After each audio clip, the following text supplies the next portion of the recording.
Mga kabida, isang magandang oras sa lahat. Welcome po sa aking channel. Eto, good vibe muna tayo mga kabida. Ano po?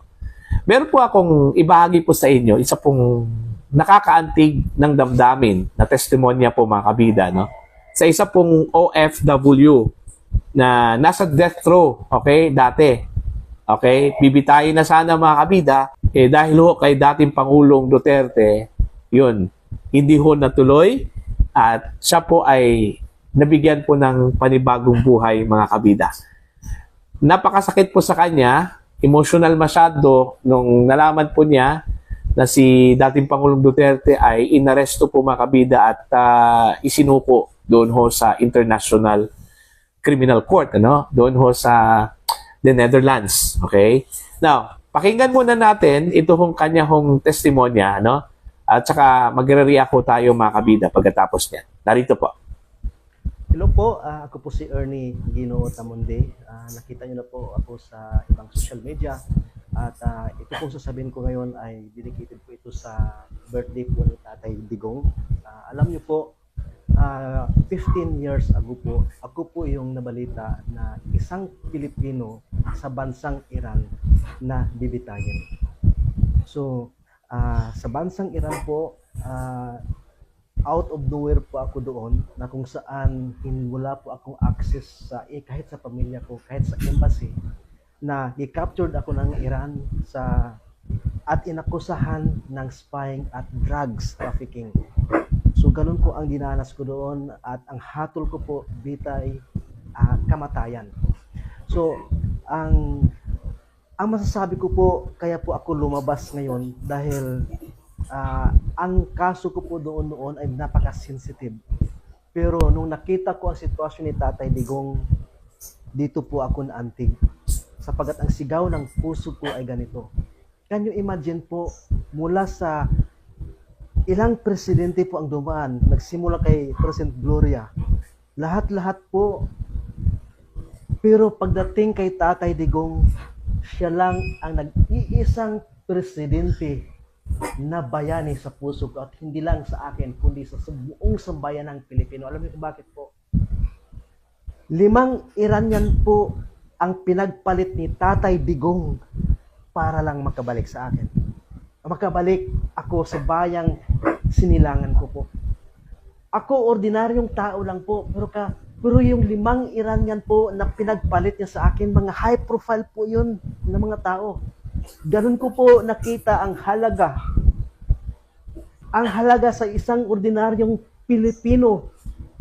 Pero binuwis ni Tatay Digong ang kanyang buhay. Pagpalit lang ako noon para ako makabalik. Kaya po, sa dinanas ko noon, napakasakit. Ang tagal kong tahimik. Pero ngayon lumabas na papalong. Bakit?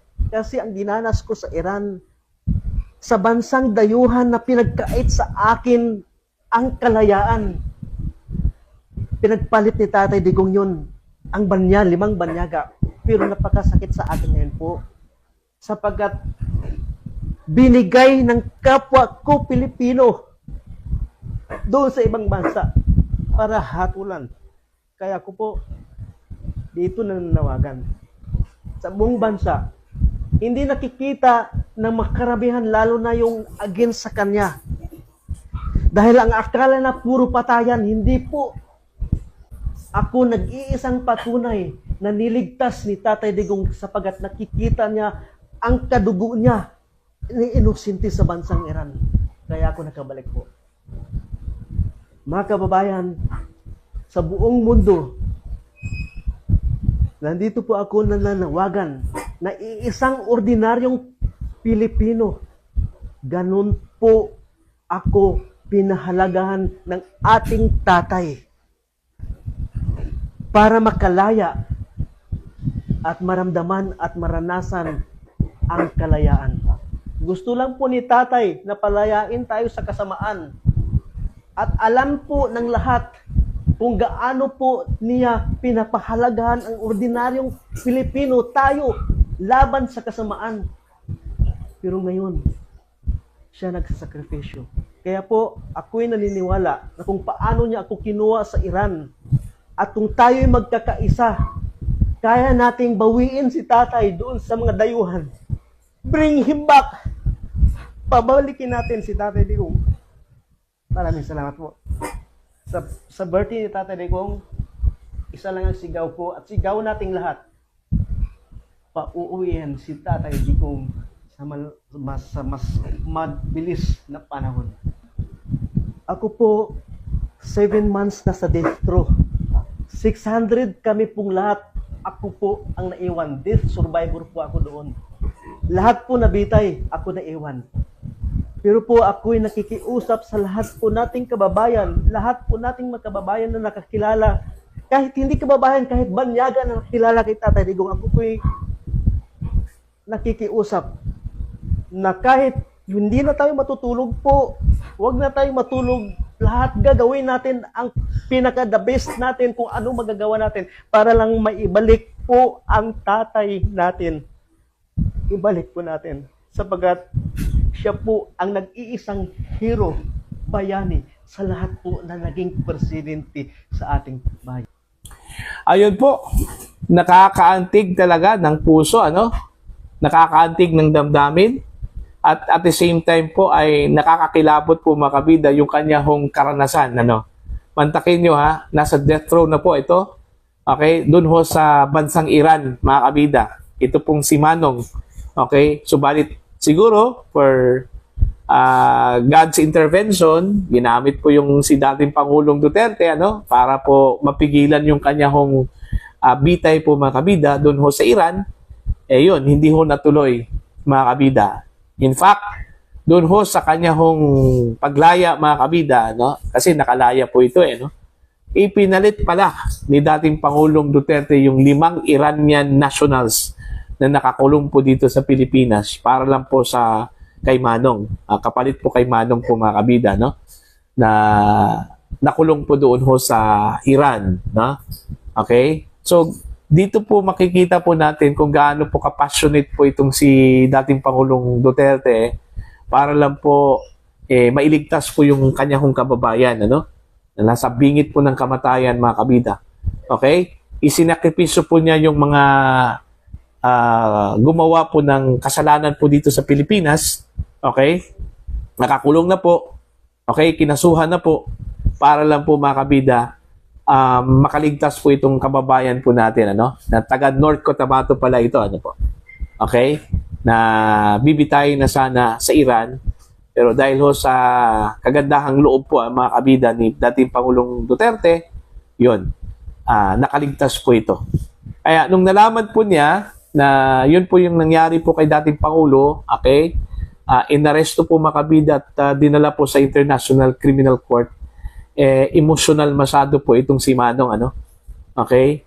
Kumbaga, nakisali na rin po siya sa mga panawagan na ibalik po sa Pilipinas ito pong si dating Pangulong Duterte.